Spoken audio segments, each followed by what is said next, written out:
दोस्तों इस वीडियो में मैं आप लोगों को कंप्यूटर क्या होती है, कंप्यूटर शब्द की उत्पत्ति कब हुई थी, कंप्यूटर में कौन कौन से यूनिट्स होते हैं, कंप्यूटर में जो लेटर है वो उसका मतलब क्या होता है, कंप्यूटर की कौन कौन सी कैरेक्टर होती है, कंप्यूटर का उपयोग कहाँ पर किया जाता है, कंप्यूटर में कितने टाइप्स के मेमोरी होते हैं, इन सारी चीज़ों के बारे में इस वीडियो के माध्यम से बताने वाला हूँ। कहने का मतलब ये है दोस्तों कि ये जो क्लास होने वाली है ये आप लोगों के लिए मास्टर क्लास होने वाली है, तो आप मेरे साथ वीडियो के एंड तक जरूर बने रहिए। नमस्कार दोस्तों, मैं हूं यादव पांडे। स्वागत है मेरे YouTube channel target with knowledge online classes में। दोस्तों वीडियो स्टार्ट करने से पहले आपसे एक रिक्वेस्ट है कि आप लोगों ने अभी तक मेरे यूट्यूब चैनल को सब्सक्राइब नहीं किया है तो प्लीज़ आप मेरे यूट्यूब चैनल को जरूर सब्सक्राइब करिएगा और साथ ही साथ उसके साइड में एक बेल का आइकन बना है, उस बेल का आइकन पर भी क्लिक करना मत भूलिए ताकि मेरे आने वाले वीडियो का लेटेस्ट नोटिफिकेशन आपको सबसे पहले मिल सके। तो चलिए दोस्तों बिना टाइम वेस्ट किए आज के यहाँ क्लास स्टार्ट करते हैं। दोस्तों स्टार्ट करेंगे कंप्यूटर शब्द के 8 लेटर जिसमें COMPUTER इस प्रकार से जो कंप्यूटर शब्द बना है उसके बारे में जानते हैं। तो चलिए स्टार्ट करते हैं। सबसे पहला लेटर है C, उसके बाद O, उसके बाद MPUTER। ठीक है, इस प्रकार से जो कंप्यूटर शब्द है वो अंग्रेजी के 8 लेटर से मिलकर बना है जिसका प्रत्येक लेटर का अलग अलग मीनिंग होता है। तो चलिए जानते हैं। C का मतलब होता है कॉमनली, ठीक है। O का मतलब होता है ऑपरेटेड, M का मतलब होता है मशीन, P का मतलब होता है पर्टिकुलरली, U का मतलब होता है यूज्ड फॉर, T का मतलब होता है टेक्निकल, E का मतलब होता है एजुकेशन और R का मतलब होता है रिसर्च। ठीक है, इस प्रकार से जो कंप्यूटर शब्द है वो मुख्य रूप से 8 लेटर से मिलकर बना है जिसमें प्रत्येक लेटर का अपना अलग अलग मीनिंग होता है। जिसमें C फॉर होता है commonly, O for operated, M for machine, P for particularly, U for used for, T for technical, E for education and R for research. ठीक है दोस्तों, ये तो हो गई कंप्यूटर शब्द का मीनिंग। ठीक है, अब जानते हैं कंप्यूटर शब्द की उत्पत्ति कहाँ से हुई थी। दोस्तों मैं आप लोगों को बता दूं, जो कंप्यूटर शब्द की उत्पत्ति हुई थी वो कंप्यूटर से हुई थी जो कि लैटिन लैंग्वेज है। ठीक है, किससे हुई थी? कंप्यूटर से। ठीक है, जो कि कौन सा लैंग्वेज थी? Latin language. Latin language computer से हुई थी। बट कुछ विशेषज्ञ ये मानते हैं कि जो कंप्यूटर शब्द की उत्पत्ति हुई थी वो कंप्यूट से हुई थी। इस प्रकार से जो कंप्यूटर शब्द था उसकी उत्पत्ति कंप्यूट से हुई थी, ऐसा कुछ विशेषज्ञ मानते हैं। ठीक है, ये तो हो गई कंप्यूटर शब्द की उत्पत्ति के बारे में। चलिए दोस्तों आगे हम जानते हैं कंप्यूटर क्या होती है।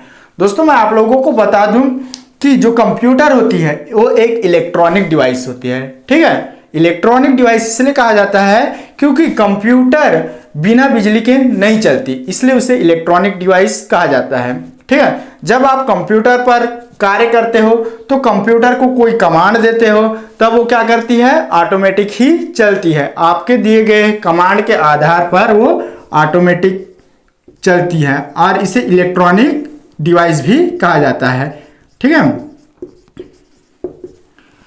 तो यूजर द्वारा जब कंप्यूटर पर कोई कार्य किया जाता है या जब किसी कंप्यूटर को कोई डाटा या कमांड दिया जाता है तो कंप्यूटर क्या करती है? उस यूजर के अकॉर्डिंग जो डाटा दिया है उस यूजर के डाटा के अकॉर्डिंग उस पर वर्क करता है। इसलिए कंप्यूटर एक यूजर के दिए गए निर्देशों के अनुसार चलने वाली एक इलेक्ट्रॉनिक डिवाइस है।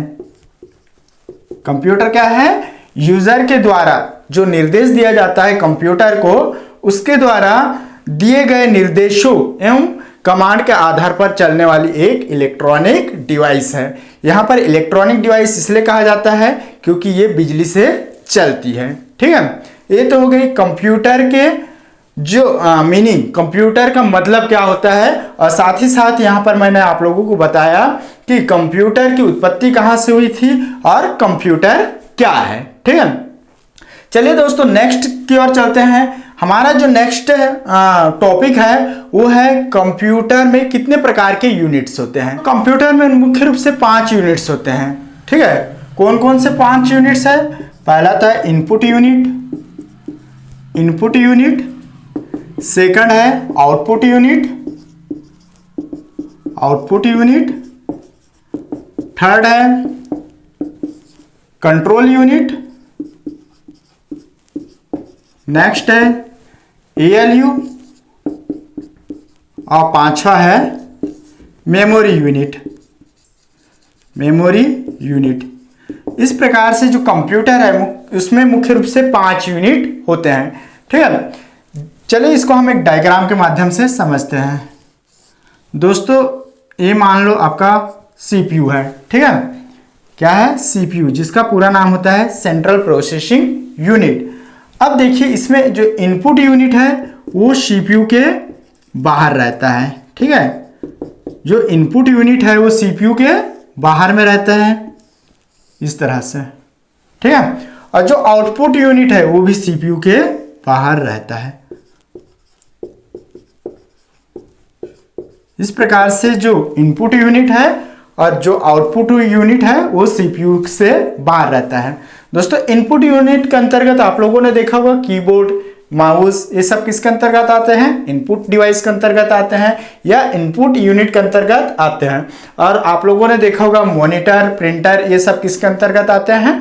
आउटपुट यूनिट के अंतर्गत आते हैं। ठीक है, तो CPU के अंदर क्या रहता है? CPU के अंदर मुख्य रूप से कंट्रोल यूनिट रहता है जिसको हम CU भी कहते हैं। उसके बाद रहता है ALU और उसके बाद रहता है मेमोरी यूनिट।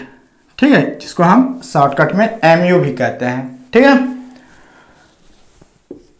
तो यहां पर इस तरह से 3 यूनिट होते हैं CPU के अंदर। ठीक है, जिसमें कंट्रोल यूनिट, ALU और मेमोरी यूनिट।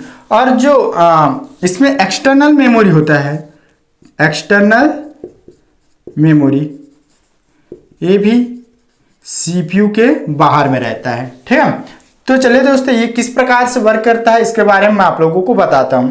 जो इनपुट यूनिट है, ठीक है, जो कीबोर्ड और माउस है वो किसके अंतर्गत आता है? इनपुट यूनिट के अंतर्गत आता है। ठीक है, तो इनपुट यूनिट क्या करता है? इनपुट यूनिट के माध्यम से हम CPU तक कोई भी डाटा पहुंचाते हैं, उसे देते हैं।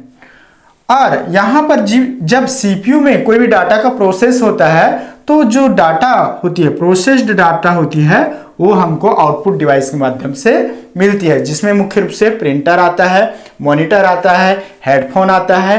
ये सब क्या है? आउटपुट यूनिट का एग्जाम्पल है या आउटपुट डिवाइस है। ठीक है, तो यहां पर जो कंट्रोल यूनिट है वो क्या करता है? पूरे कंप्यूटर सिस्टम को कंट्रोल करने का कार्य करता है।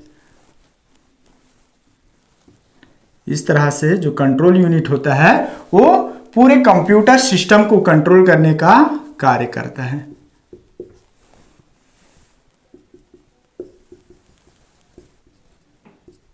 ठीक है, अब इसके अंदर क्या होता है? जब भी हम कोई डाटा को प्रोसेस करते हैं या किसी डाटा को हमको प्रोसेस करवाना है, तब क्या होता है? उस कंडीशन में हमारे पास जो एक्सटर्नल मेमोरी है, एक्सटर्नल मेमोरी मतलब बाह्य मेमोरी, बाह्य मेमोरी के अंतर्गत क्या क्या आता है? HD हो गया, hard disk, floppy disk, CD, compact disk, ठीक है, पेन ड्राइव, ये सब किसके अंतर्गत आता है? बाह्य मेमोरी के अंतर्गत आता है। तो इसमें जब किसी भी डाटा का प्रोसेस होता है तो ALU क्या करता है? उस डाटा को प्रोसेस करता है। ठीक है, जिसका पूरा नाम होता है arithmetic logical unit. A for arithmetic, L for logical और U फॉर यूनिट। तो इसके अंदर किसी भी डाटा का प्रोसेस होता है। ठीक है, जब हमको उस डाटा का प्रोसेस करवाना है तब क्या करता है? ALU मेमोरी यूनिट को चेक कर लेता है। अगर मेमोरी यूनिट में डाटा मिला तो ठीक, अगर डाटा मेमोरी यूनिट में नहीं मिलता उस कंडीशन में क्या कर लेता है? ALU एक्सटर्नल मेमोरी से डाटा को ले लेता है। ठीक है, किस लिए? प्रोसेस करने के लिए।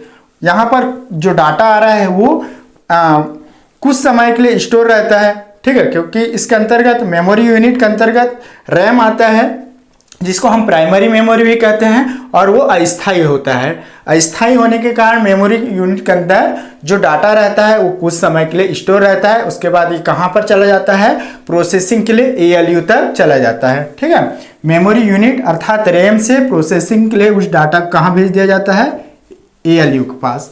ALU के अंदर क्या होता है, उस डाटा का प्रोसेस होता है, उसका अंदर जो भी मैथमेटिकल प्रोसेस है या लॉजिकल प्रोसेस है वो हो जाता है। जैसे कि मैथमेटिकल प्रोसेस के अंतर्गत आप लोगों ने देखा होगा जोड़, घटाव, गुणा, भाग, ये सब क्या है, मैथमेटिकल प्रोसेस के अंतर्गत आता है।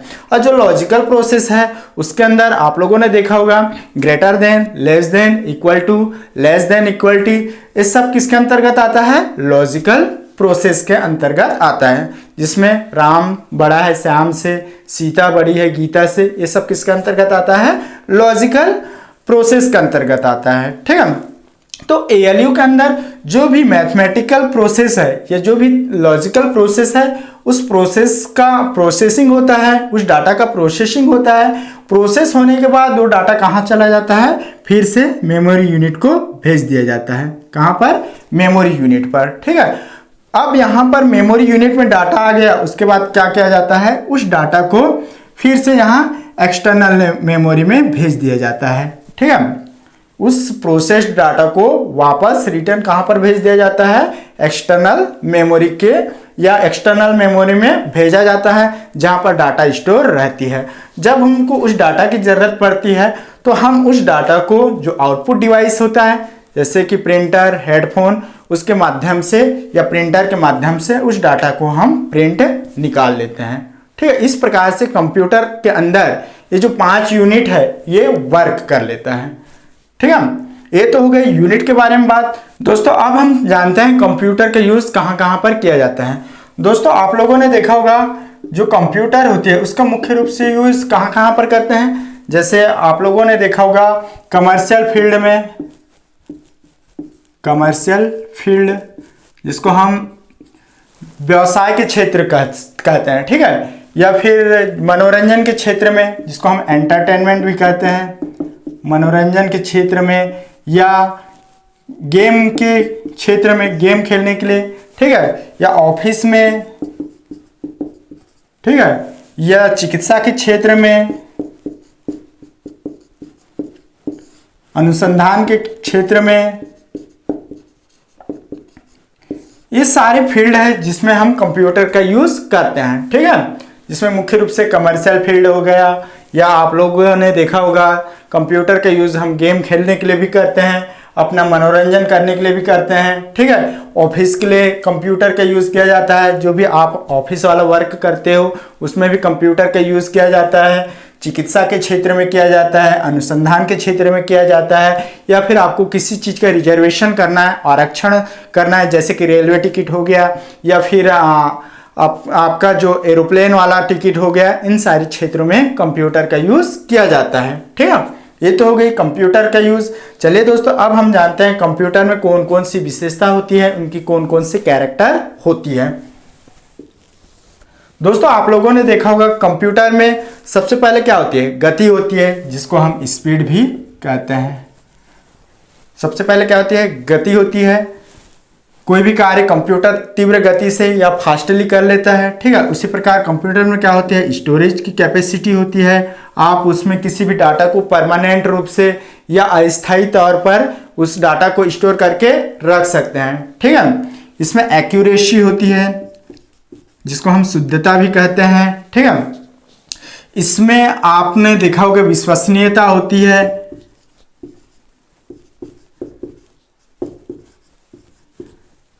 ठीक है, विश्वसनीयता होती है। कोई भी कार्य को हम कंप्यूटर के माध्यम से बहुत आसानी से कर सकते हैं और वो भी बहुत विश्वसनीय तरीके से कर सकते हैं। आप लोगों ने देखा होगा जब भी हम कंप्यूटर पर वर्क करते हैं तो हमको जो भी रिजल्ट मिलता है वो सही मिलता है। ठीक है, उसके बाद होती है इसमें बहुउद्देशीय जो कंप्यूटर होती है वो बहुत से फील्ड में इसका यूज़ किया जाता है। तो ये कुछ कैरेक्टर है जिसमें स्पीड, जो कि बहुत तेजी से कोई भी कार्य को कर सकता है। स्टोरेज, इसमें भंडारण होती है जिसको हम परमानेंट रूप से या कुछ समय के लिए उस स्टोरेज या उसमें हम स्टोर करके रख सकते हैं। उसमें एक्यूरेसी होती है, जिसमें शुद्धता होती है, ठीक है, उसमें विश्वसनीयता होती है, और साथ ही साथ कंप्यूटर का यूज अलग अलग क्षेत्रों में किया जाता है। ये उसकी कुछ कैरेक्टर है। दोस्तों अब हम मेमोरी के बारे में जानते हैं। मेमोरी, कंप्यूटर के अंदर मेमोरी जो होती है वो कितने टाइप्स के होते हैं। दोस्तों आप लोगों ने देखा होगा कंप्यूटर के अंदर मुख्य रूप से दो टाइप्स के मेमोरी होते हैं। पहला तो होता है मेन मेमोरी और सेकंड होता है सेकेंडरी मेमोरी।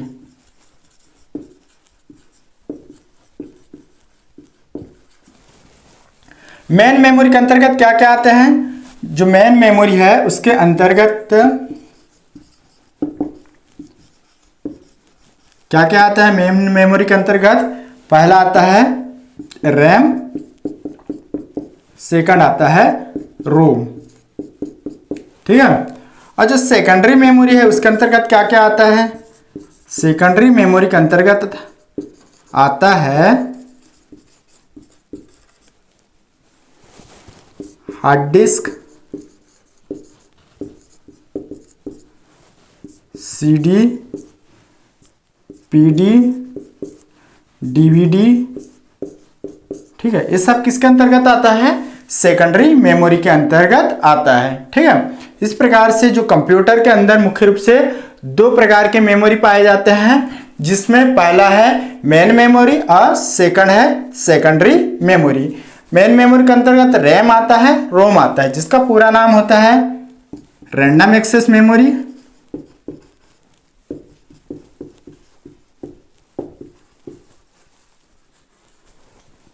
रोम का पूरा नाम होता है रीड ओनली मेमोरी।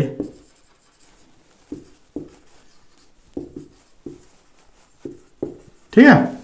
इसी प्रकार से जो सेकेंडरी मेमोरी है उसमें हार्ड डिस्क आता है, सीडी आता है, पीडी आता है, डीवीडी आता है, फ्लॉपी डिस्क आता है, मैग्नेटिक टेप आता है।